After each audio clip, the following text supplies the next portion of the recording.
And today on Astro's Electronics Lab, I'm going to shove this cork up my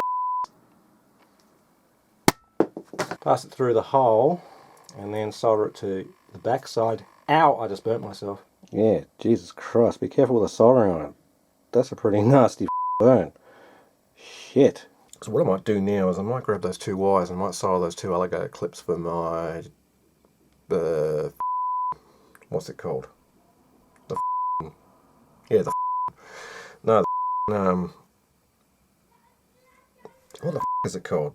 The sine wave generator. Me. And tonight I'm getting drunk for science. I'm going to see how much piss it takes before I can no longer form a I can't even do it now. And today I'm getting drunk for science. I'm going to see how much piss it takes before I can no longer form a coherent sentence. Oh, I think I'm going to stop doing that. What was the f***ing point of that? Oh, hello.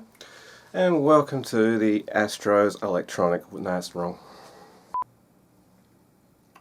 Oh, hello. Didn't see you there. Welcome to Astro Electronics... No. Hello all, the Astro30 here. Just a quick message to everyone on this channel. Thank you so much for... Why can't I do a simple video? I'm too pissed, that's why. Hello all, the Astro30 here. I just want to have a quick message. Now I'm going to go on a bit of a hiatus until January next year. So I won't be uploading much content in this